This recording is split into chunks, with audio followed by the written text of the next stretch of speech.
Be sure to check out my Patreon for weekly exclusive interviews, extra content on Veve and Ecomi, and building generational wealth, as well as money management tips from experienced whales. Yo, what's going on, y'all? I'm Cavell Anderson, and we're back with another Veve and Ecomi video. In this one, we're going to be checking out one of Veve's partners, Disney. They're under fire for endangering kids with Disney Plus. So we talked a little bit in my last video about like the sensitivity and stuff within the current age, and how all of that's just a luxury. But yeah, we have another story that's kind of, you know, it's along the same lines right now. And it's with Disney, and a lot has been going on with Disney. A lot of people having issues with Disney and having a lot of problems. But I guess if you don't have a problem with a company and it's not some people crying about a company, that's because the company is irrelevant to begin with. So the fact that Disney stays under fire, I actually believe that is very bullish, because it means it's a brand that people care about. Like, because if you can create a whole cause based around something, that means that it's important. It's an important thing. That's why you can have a cause based around it. Because if only one person cared about one particular cause, it wouldn't be a movement based around it. You know, it's like it would just be one person pissed. So yeah, I feel like this is overall bullish. Obviously, Disney's Disney. So let's jump into the article though. Let's get into it. Be sure to drop that thumbs up, subscribe, and turn on notifications. Let's see. So it says, another day and another conflict between a group of people and streaming service for their content. Long gone are the days when protecting your children was the job of solely the parent. Now the job of protecting children has fallen on groups calling for exclusion and censorship. It seems we are routinely bombarded with stories from one group or another calling for the boycott of one streaming service because they apparently endanger children or other groups. The newest target for the attack from angry viewers is Disney Plus. Now, there should be nothing on Disney Plus that your child is watching and you have no idea. I don't care if you're working, you're trying to put something on TV so you can get to your, that's not Disney's job. Disney's job is not to raise your kids. That's your job. So if you're living a lifestyle where you just bought Disney Plus because you think that it's supposed to be kid friendly and you just let them watch whatever it is, I mean, that's on you. That's on you as a parent. If you don't have time to really dive into what your kid is consuming, or what your kid is spending their time doing, you can't blame Disney for this. Now, could they be more responsible? Yes, but that's a choice. Like they can choose to be, or they're either going to do it or they're not going to be more responsible. It doesn't matter. Like, that should have no impact whatsoever on how you raise your children, though. And that's my personal opinion about it. I understand that like. And when I say certain things, people say, oh, you naive, you don't have kids and things like that. You're not in the real world. I understand that in the real world, what people do is they have kids and stuff before they're ready. They're not in a position to actually provide. They're not in a position where they have the time to give their kid.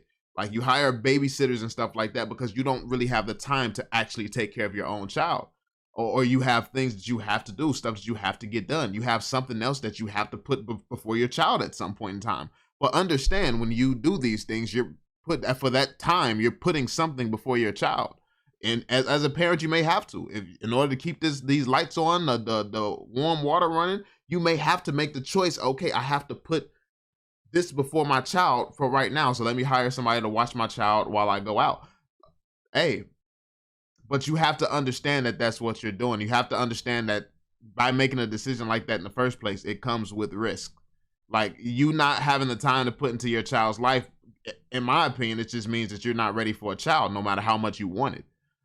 That's exactly why I don't have a child. That's why I don't have children. It's not that I can't have children. I couldn't have been had children by now.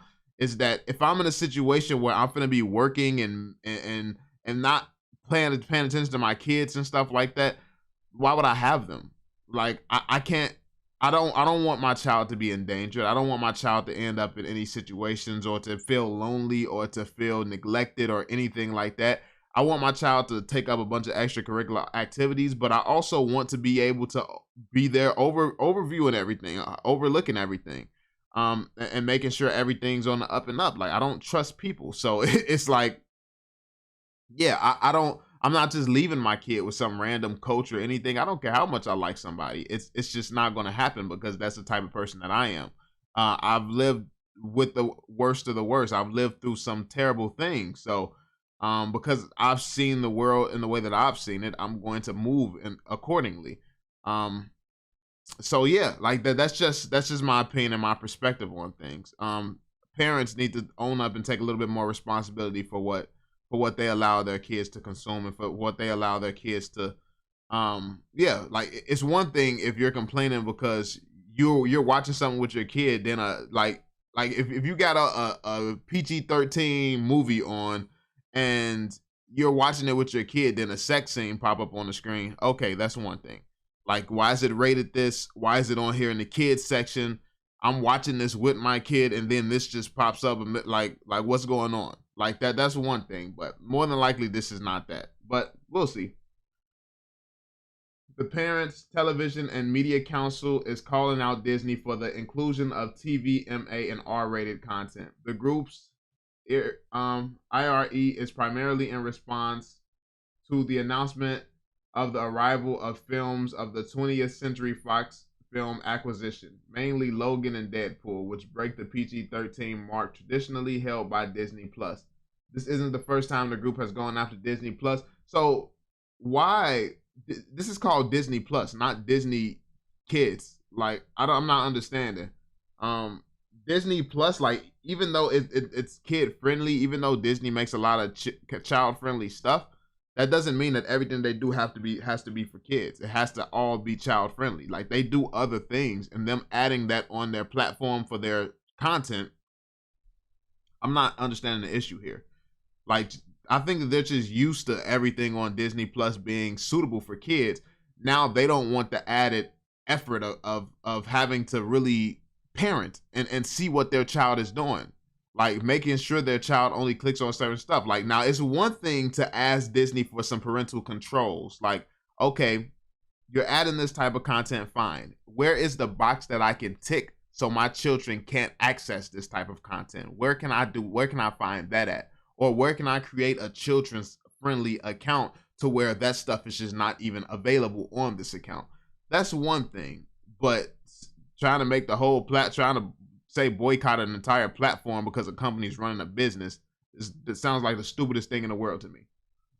Earlier this year, they showed their IRE that the streaming service announced that they would include the TVMA Netflix collection of series that included the dark and blooding Marvel shows. While fans applauded the long-awaited arrival of Daredevil, Iron Fist, Jessica Jones, Luke Cage, The Punisher, and The Defenders, parents were now burdened with policing what their children watch on the usual safe streaming service. So yes, parents now have to be parents and do their fucking jobs. That's basically what's happening. Yes, parents have to do their job, as opposed to before you tried to rely on some other company that's only exists to make money. Like why would you even want them to be doing your job for you? Like that's weird. I mean, we could go even deeper with this. Like, why is your kid watching movies and stuff all day anyway? Get them in something productive. Like, it's like, I mean, but that's just another side of the spectrum. That's just another opinion, another, point of view. But yeah, anyway, it's not Disney's job to be, it's not Disney's job to be policing anyone's kids either. It's the parents. But some tools from a business standpoint, if you have a lot of people, parents who uses this for their kids, it would make sense from a business standpoint for you to add some parental controls or something of the sort. So that's not unreasonable to ask for. So yeah, the president of the PTC, Tim Winter, pointed to a promise Disney made never to include R-rated films a few years ago. I mean, the world changes. Like, first off, this is what happens with any business. Like, I do acknowledge that businesses have to be careful of what they promise and the things that they say, because you may be standing on something right now, but the world changes, time changes, so you may have to do things that you never see yourself doing. So don't never say never. But yeah, like people have to understand, like, but it's not a lot of business people. You have to also realize that you live in a world of consumers. So as a business owner living in a world of consumers, a consumer is not going to understand making a business decision from a business perspective when they're workers. They're not bosses. So if you're a boss, you have to understand making something for workers, and they're not going to see things the same way that a boss would, which is why they're not the boss, they're the worker. So you have to understand this is different levels to people, regardless of, oh, everyone should be fair, everyone should be equal. No, this is the age of the participation trophy. Like, I just watching some comedy last night that was talking about that. It was actually hilarious. But no, that's not how it works. Like, if you either have the mind of a boss or if you have the mind of a worker. Like, if you don't want people to say it to you blatantly and plain like that, you have the mindset of a worker, change your mindset. I mean, it's really that simple. Like, if you're a worker, you're probably not going to see the same things a boss would, or you wouldn't be a worker. Most bosses cannot work for somebody else. I can't work for somebody else. Like, that's just how I am. It's just the way that it is. I need my freedom. I need to be able to do what I want when I want and not have to answer to nobody about the things that I'm doing. That's just what it is. So yeah, like that's my perspective on that. He said the family focused platform would keep its R-rated content on Hulu and leave Disney Plus with a PG-13 ceiling, keeping it safe for children of all ages. Winter also said that this move violates the trust of the conservative families that Disney's fortune is built on. He even makes the premonition that business schools will study this decision when they are learning what happened to the once great Disney. Now this goes into the branding. Disney branding itself as a child-friendly thing. I think that what's acceptable for children, like blood and gore and stuff like that, I mean, that's a per family basis. It's like, what if you live in a family where your kids can watch all that? What if that's the decisions that you choose? Like, okay, I'm some parent that I don't want my kid to be soft. Back in the day, they used to be drinking at pubs back in the day, like 1,000 years ago or whatever. The 12-year-olds could be drinking beer and stuff. Like, what if that's the stance that somebody want to take, not drinking beer, but obviously if they can do that back in the day, you can watch some blood and gore. I don't care what you're doing. I don't care about that. What if that's the stance that somebody wants to take with parenting? I mean, yeah, you can, a lot of parents are going to stand up against that, like, oh, that's a shitty parent. That's a bad parent. But I mean, they could just as easily say, oh, you don't want your kid to see nothing. You don't want your kid to experience nothing. At your age, what were you experiencing? What were you looking at? Because I know personally, if I was asked that question as a kid, I was looking at some stuff I probably shouldn't have been looking at. And I came out fine. So it's like, I see every side of the argument. I understand every side of the argument. Every side has some good points. Who's right, who's wrong, who knows? That's the thing. This is why certain debates just don't make sense. Certain debates just shouldn't be taken, because both sides can be right, but no one knows what overall is going to be right. You can have a kid grow up watching serial killers and stuff all day, every day, and they never have an urge to be a negative person whatsoever.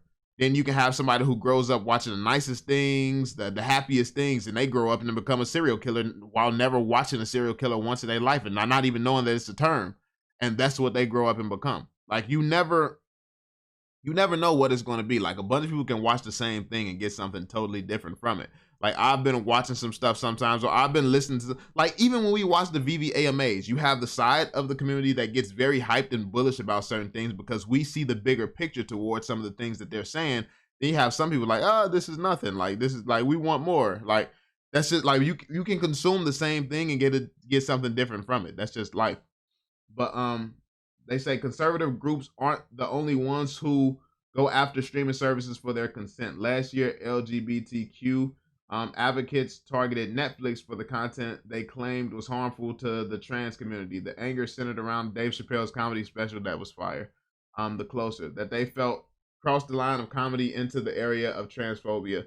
Yeah, that's just stupid. I mean, that community mainly is full of people who just want special treatment, and they're nothing special whatsoever. Like, I don't care who you fuck. Just because you're fucking something weird or doing something different than I would do, that does not make you special whatsoever. Like, I would be an asshole to anybody else, so I'm definitely going to be an asshole to you as well. It's that simple for me. Like, you want to be, like, you have a whole movement that's supposed to be about you wanting to be treated as a regular ass person.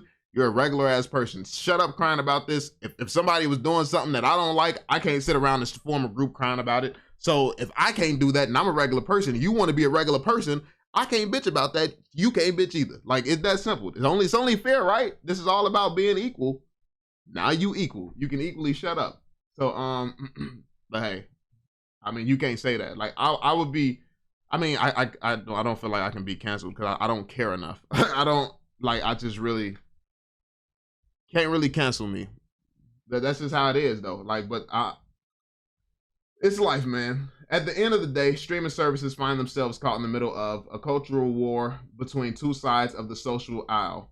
While the liberal side points to whitewashing and homophobic content being harmful to marginalized communities, the conservative side believes there is an attack on children, indoctrinating them into hedonistic lifestyles. Don't know what that is. The goal of both sides seems to be the same: the censorship of any content that deemed to be against their beliefs. But how far can and should these movements go? Where do we as a culture draw the line between protecting those needing protection and censoring any speech we don't believe goes along with our ideals? At what point do we have to return the onus of protecting our children to parents? Yeah, like I mean that's the whole point that I see here with these arguments. Like it's just all about parents not wanting to actually be parents. And if you don't want to be a parent, you shouldn't have had a child.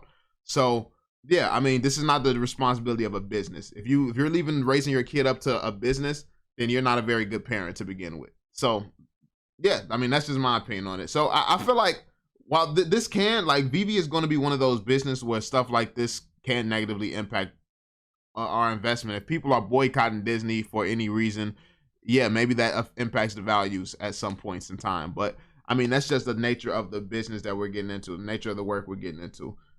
This is a tricky area. This is definitely a tricky area to maneuver around because you have a lot of people who think the same way. A lot of people who join these groups.